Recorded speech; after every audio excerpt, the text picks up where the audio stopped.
Good afternoon, everybody. Brian Neubert here again in my box here at home. It's Friday, April 17th, I think. This is your goldenblack.com Daily Quarantine for Friday, and it is brought to you by Follett's Purdue Bookstores, Purdue Federal Credit Union, the 6th Street Dive Restaurant, First Source Bank, East End Grill, and the Charters Team Remaxability Plus. Want to remind you, as always, the 6th Street Dive Restaurant in Lafayette, as well as our friends of the business, Arnie's, Bruno's, and the Whitaker Inn, all remain open for carryout orders. So if you're looking for damn good food, as well as an opportunity to support local businesses, please keep them in mind. The 6th Street Dive Restaurant, Arnie's, Bruno's, and the Whitaker Inn. Also, if you're accessing this video on YouTube, be sure to subscribe to our channel. One day normalcy will resume, and we will continue putting Purdue stuff on there, and you'll want to see that when it comes live. So be sure to hit that subscribe button. If you're new to the show, I've exhausted, you may not be aware, I've exhausted quite a few topics already here over the last 6-7 years, however long this has been, and have asked people for suggestions on things to talk about. And I got an email from Kyle, and I appreciate you watching and listening, Kyle, about red shirts in basketball. And I figured I would use today to talk about that topic because for the past 6 months, it has been a very popular topic. The specific question here from Kyle was whether or not the graduate transfer allowances in college basketball would deter Matt Painter from redshirting players. The obvious first answer there is obviously not, because he's made it quite a part of his program here the last few years. I think there's obviously Sasha Stefanovic and Aaron Wheeler redshirted as freshmen this past season. Brandon Newman and Mason Gillis both as true freshmen redshirted. It's something I think he wants to do as a practice. Obviously, if a kid is good enough to make you better in a demonstrable way, right away, that kid is playing. There's no way around that. Coach's immediate loyalty is to the present. But I think Matt Painter is definitely one of those coaches who will, if all things are equal and it's not an obvious decision that a kid can help you right away, and I will add all of the 2021 kids Purdue's recruiting are all guys who will play right away no matter what, I think. He wants to give the student athlete, the player, if you will, every opportunity to maximize their value during their college career. So he wants to make sure that players have an opportunity to have a really productive fifth year, senior year, as opposed to a barely productive freshman year. And there are numerous examples he would point to. For years, it was Ryan Smith, who barely played as a freshman, didn't really affect winning or losing in any way, shape, or form that year. And then by the time he was a fourth-year senior, was a pretty good player on a team that went to the NCAA tournament, almost beat Kansas in the second round. Having him back the following year as a fifth-year senior, once he'd kind of grown up from a physical perspective, had gotten to the point in time where he could play at a really high level, he was done. And for years, that was sort of the face of regret for Matt Painter. In my opinion, that face should now be Ryan Klein, because Ryan Klein probably won you a game as a freshman. He made a bunch of shots at Pittsburgh that year. You don't know what would have happened if somebody else was taking those shots, but he at least did affect winning and losing in at least one game that year. You did need him more toward the back half of the season than you did at the front half. But Purdue didn't win an NCAA tournament game that year. This past season, when Ryan Klein would have been a fifth-year senior, he would have been the same player, if not a better player, he was on last year's team. And to me, Ryan Klein on the 16-15 Purdue team, again, I've said this in a number of places, is the difference between 16-15 and 22-9, if my math is correct there. I think he would have made all the difference in the world for this particular team. So I think he's kind of that new face of redshirt regret. In terms of whether or not the graduate transfer allowances would deter Painter from doing this in the future, no. I think that's obviously, there's some inherent risk baked into it. I don't think it's a deterrent. I think if a player 9 times out of 10, a player is going to, when he transfers, is going to try to move up or move into a bigger opportunity. To that end, moving up from Purdue is a really difficult thing because Purdue's at a pretty high level in one of the best conferences in college basketball, a pretty good program. You would have to go from a Purdue to like a Duke or a Kentucky or another program like that that would be generally viewed as a bigger stage than the one Purdue can offer. And there aren't very many of those sorts of programs. If a kid's looking for a bigger opportunity, that means his opportunity he would be walking out of would be limited. I think Matt Haarms is a really unique case in the sense that he's a starter caliber player who really was only going to play, 20 minutes a game at best next season, most likely. He wanted more, can't blame him. That's a very unique case because 9 times out of 10, a player as good as Matt Haarms is a starter, is a 30-minute a game guy wherever he is. It just so happens that he was Purdue's backup center, and I think that kind of got lost a little bit in all of the fallout from Haarms leaving. Is that he was Purdue's backup center, and there was only so much he was going to do from a playing time and opportunity perspective next season. You can't blame him necessarily for looking for more if that's what motivates him. That is a very unique case of a player that good at that point in his career whose opportunity is going to be limited. So I guess the point I'm trying to make here is that if a kid leaves and he's not a contributor at that stage of his career, you've lost a non-contributor. What have you lost then?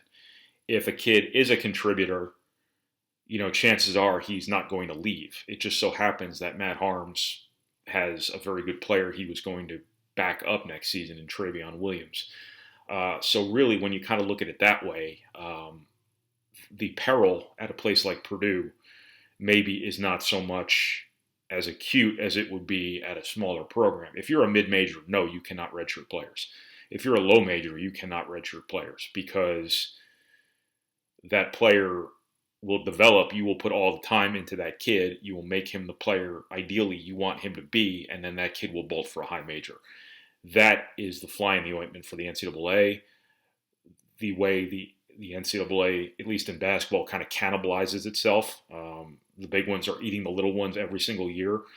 And it is really kind of fundamentally unfair, but it is, I guess, kind of the nature of the system, kind of the nature of life in this sense. But programs like Purdue should be relatively insulated from that. In terms of the graduate transfers who've left Purdue, I can itemize them for you right now. Matt Haarms, I just talked about him, obviously. He was a unique case as a redshirt, too. He had to redshirt as a freshman because from an eligibility perspective, he would have lost a year of eligibility had he waited until the following year to come because of his age, because of his, I can't remember the exact story, but it was mostly due to his age and his experience playing overseas, whatever it may have been. There was no choice there but to redshirt him. Sandy Marchuch was another one Purdue wanted back, who they redshirted. He redshirted because of a foot injury his freshman year. Purdue wanted him back. He left because he wanted to be a starter somewhere, because he wanted to play professionally overseas, and the thinking in his circle and the sound logic was that if you're not a starter at the college level, you're not going to get a pro contract overseas. That's the simple reason he transferred. Again, a backup. Purdue wanted him back as a backup, but you did not necessarily lose an impact player there. Jaquil Taylor a few years ago left. Purdue, he was redundant on Purdue's roster at the time. Purdue liked the kid. Purdue would have taken the kid back. Purdue welcomed him back. He just chose to go somewhere where he was actually going to get to play. He would not have gotten to get to play as a senior at Purdue with everything they had at center and whatnot. John Hart was another one where, again, when you lose a guy who's not necessarily contributing for you, what really have you lost? So Purdue's history with the graduate transfer wire isn't particularly unkind to it, at least not to the point where you sit here and you say, we can't redshirt these guys because they're going to bolt for a higher level when they're seniors.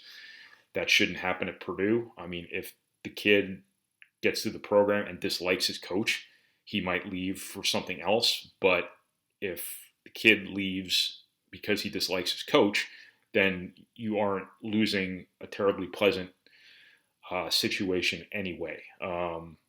And 9 times out of 10, I don't think Matt Painter is that sort of polarizing guy that people need to get away from as fast as they possibly can. He is very honest with players. That can rub some the wrong way, but that also, those guys probably years later would realize when they've grown up a little bit that they were probably the problem more often than not. But also the fact that he is, pretty honest with players by design is that he does what he can to foster realistic expectations so that players don't feel like they've been lied to, they've been betrayed. Their expectations are in line with what is most likely to happen. And when your experience lines up with your expectations, chances are you aren't going to blame everyone else for your problems and leave. That's not always the root of transfers, and sometimes transfers aren't bad. Sometimes they're a win-win. The list of transfers who've left the program, Purdue's program, who have demonstrably hurt Purdue and made Purdue a worse team the year after, is a very short list, if there's a list at all. I think Matt Harms might be the exception to that rule because he's a good player who would have played an important role on next year's team. Not a leading role, but still an important role. But beyond him, there's really nobody who's left this program who Purdue won fewer games the following season because that guy was gone. They got better after Ronnie Johnson left. Scott Martin didn't feel that a bit. Kelsey Barlow, I can't remember the exact circumstances, but I think Kelsey Barlow brought a certain stability. His departure brought with it a certain stability that Purdue needed. I just don't think there's a whole lot of precedent for transfers necessarily hurting Purdue. So I don't know if it's necessarily something you kind of run scared from. Painter, as I said, always wants to take the long view here with this. He wants to get his team to a place where it's old and it stays that way. That is a very difficult thing to do in college basketball nowadays, as evidenced by Purdue's last couple of rosters, where its senior class this year were 2 transfers who came in for brief stays at Purdue. That's sort of college basketball nowadays, where it's sort of year-to-year personnel management as much as it is the 4 and 5 year build a team kind of model. But what Painter's trying to do is get to that place where he's always replacing juniors and seniors with, third year sophomores and whatnot, trying to replace experience with relative experience. And then the relative experience becomes experience, and then you replace that with more relative experience, if that makes any sense. The other part of this very question that's obviously very important to talk about here is that this whole question of whether or not the graduate transfer wire would deter someone from redshirting a player anymore might not matter in a couple weeks. Because the NCAA is very likely to pass this legislation that would allow the one-time transfer allowance for players, which would then allow any player at any time to leave the program they start with to transfer somewhere else without having to sit out a year, which is essentially the same thing the graduate transfer allowance has done. Only a player could do it at any point in their career and wouldn't have to graduate from that first school to do it. So transfers would be pretty free and pretty easy if this passes. It won't go into effect most likely until next season. Why it's going into effect, I don't know if anybody's really banging the table demanding this, but I think what the NCAA gesture to the collective student-athlete world in order to kick the can down the road a little bit on actually giving them money. So they're giving them this, even though this might not be the thing that people are riding the streets over, so that maybe that can earn them some goodwill to kick the other thing down the road. I don't know. That's just my personal theory. But the short answer to a long answer here is it doesn't make any sense. The short answer to the question here about whether or not the graduate transfer potential would deter Matt Painter from redshirting players, the answer is no. It's something he wants to do. It's something, believe me, in recruiting, people will hammer away at Purdue's recruits at, hey, if you go there, he doesn't play freshman, even though obviously that would defy all body of work. That would be demonstrably false, but that's kind of recruiting nowadays. You have to be prepared for that. Painter's response will be the best players play. And here's 15 years worth of data for you to pour through, but that won't stop recruiters from telling recruits the opposite. So that took a weird turn there at the end, didn't it? Anyway, that's kind of what I got on the red shirt issue and the transfer issue that comes with it. It's Friday, April 17th. This has been your goldenblack.com Daily Quarantine Simulcast. It's been brought to you by Fox Purdue Bookstores, Purdue Federal Credit Union, the 6th Street Dive Restaurant, First Source Bank, East End Grill, and the Charters Team Remaxability Plus. Reminder once again, 6th Street Dive Restaurant Lafayette remains open for carryout orders. Arnie's in its many, many locations around the state remain open for carryout. Bruno's in West Lafayette remains open for carryout. The Whitaker Inn in West Lafayette remains open for carryout. Please, please, please keep them in mind if you're looking for damn good food and you're looking to help our local businesses get through this very difficult time. Thank you again to Kyle for the question. We appreciate you watching. We appreciate you reading. You got any ideas for topics? I suddenly now have a little bit of a war chest built up. But if you have any other ideas, feel free to email me, bneubert, Neubert, at goldenblack.com. Thanks, everybody. Have a great weekend. If you can differentiate the weekend from the week.